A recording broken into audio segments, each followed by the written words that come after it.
Hi, I'm back again with another video. I tried to record this video last week and it failed miserably.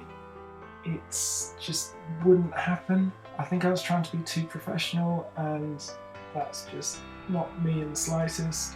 Today I'm going to speak about my reasons for transitioning and how that doesn't fit into the standard trans narrative. The standard trans narrative tends to be that the trans person is known, that there's something up with their gender from a young age. It could be as young as 3 years old. Another part of the standard trans narrative is that if the person doesn't transition, then they will no longer be here. There are many reasons why it's the main trans narrative. The primary reason being that most people fit into that narrative. So yeah, it's also a narrative which could possibly be slightly exaggerated because people feel like they need to conform to this narrative to get through kind of the gatekeeping of the NHS and also to justify a bit their transition to cisgender people who may not understand the complexities of the trans experience.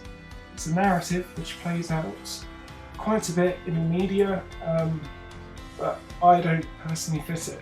So now I'll try and go onto my own narrative and you can kind of see how I differ. When I decided to transition, I was 31 years of age, which is actually in the kind of age bracket of the fewest transitioners. I'd always had a happy childhood. I was shy and quiet, but I think many boys are shy and quiet and they don't turn out to be transgender. I just kind of followed what my older brother did. He's my only sibling who I grew up with. So yeah, I just followed what he did, and I enjoyed it. It was, stuff like playing football and whatever else. So with having a happy childhood, I didn't really realise anything was quite wrong with my gender until I hit puberty. But I didn't want to be, marked out as different from the rest of the guys or at school and stuff. So I was quite happy to just try and fit in and do my thing, and just mainly avoid any attention if I could. That's pretty much my life motto, just avoid attention. Growing up, I never really had many female friends, so I can't really say I knew how I related to them. I mean, despite not having many female friends, the friends I had who were guys, they tended to not really be the laddish type. So as I kind of never fit in as one of the lads, I would find myself always on the periphery of things, when I was playing football, because I played football from under 7s through to under 17s. And the kind of same happened at uni as well. In my second year, I went to live with mainly a house full of rowers at the rowing club at the university. And I didn't row myself, but they were brilliant guys and they'd invite me along on nights out. But I'd never, again, quite fit in and get involved with all the heavy drinking, and if they were dressing up in costumes and stuff like that, I wouldn't kind of do it. I think that makes me sound stuck up, but I was never truly one of the guys. I was just myself, and they liked me, I liked them, but I wasn't one of the rowing club in that sense, in that social sense anyway. So throughout my teens and into my 20s, I developed various coping mechanisms. And these, enabled me to, try and forget the fact I was trans, or just not acknowledge it, because acknowledging it makes it real, and no one wants it to be real, because then you have to do something about it.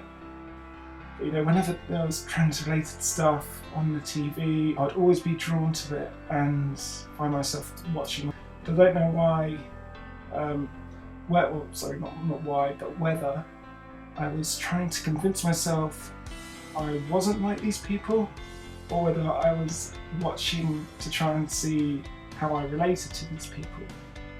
And obviously many of them follow the standard trans narrative, so I didn't totally relate to them. So again, compartmentalise things, put things back in the box. Can't be trans, surely not, because I didn't know when I was a child growing up, and I'm not at my lowest point where I can't continue. So the gender dysphoria and the feeling of wanting to be female was kind of always there and ever present. However, I could kind of put it to the back of my mind, and I wouldn't want to confront it because that would be opening Pandora's box. It was just easy to dismiss the idea.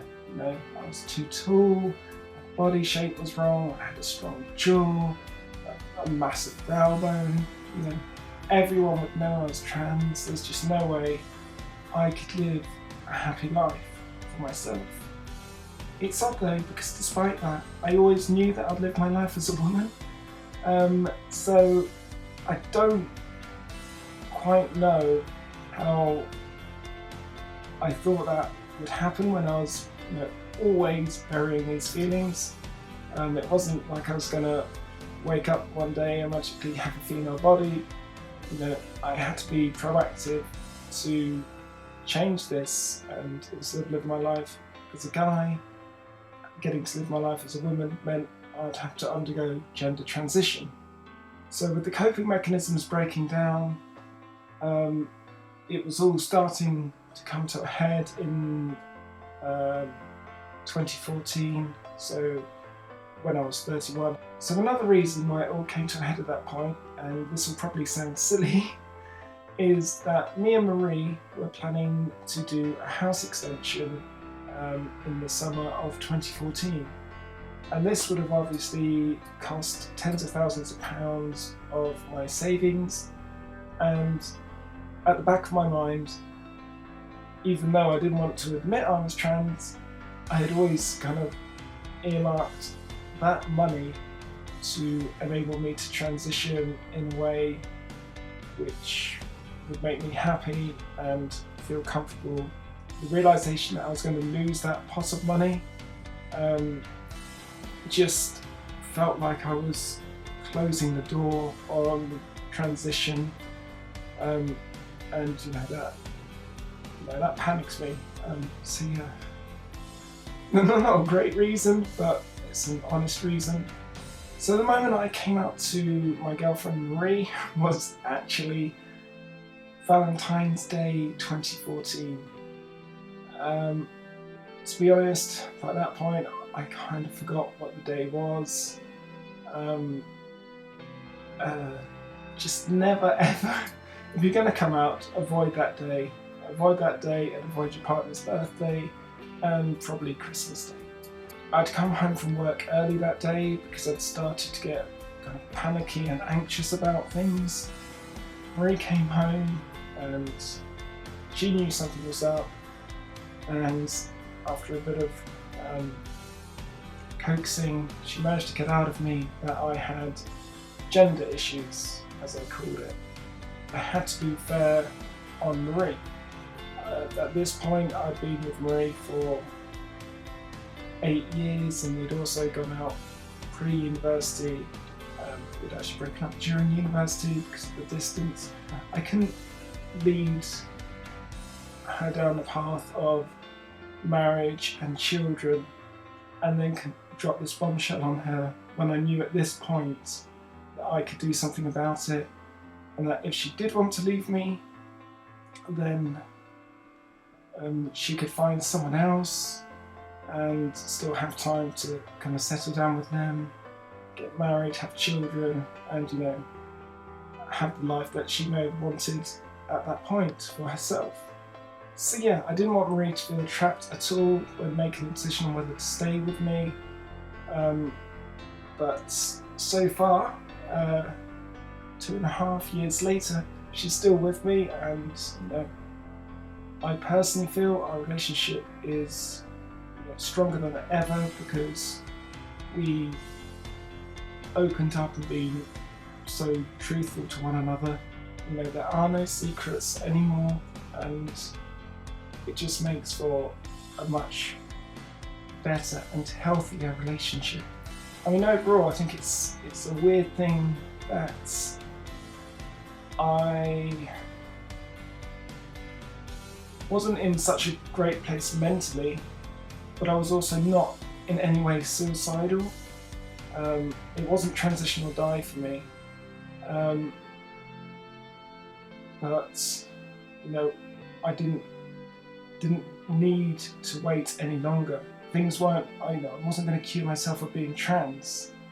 I was happy with my life, with my girlfriends and business I created with a very good friend of mine, and my house and things like that. I was happy with, but just within my actual self, I was kind of, there was that unhappiness and feeling of not being content with who I was, and that's kind of sad, and it needs to be addressed, and I did address it. So my message for this video, if we can take one away from it, is that you don't need to be at rock bottom. Being at your lowest ebb and possibly feeling suicidal is not a prerequisite for transition. I will never know whether I would have ended up there had I left it another decade or two. Maybe I would have felt those feelings which are normally associated with the standard trans narrative. But when I was 31, I was not suicidal. I just felt I needed to do this for myself and for everyone around me so I could be a happier person. So that is why I decided to transition. And so I was proactive about it eventually, after bearing it for quite a while, obviously. But I feel, that I did tackle it before it got too much. I didn't want to get to that place. So if you have any questions, then feel free to ask below in the comments. Somewhere down there. I hope this video has been kind of informative, and that if you don't relate to the standard trans narrative, that maybe you have heard something you can relate to. So yeah, thanks for listening. Bye.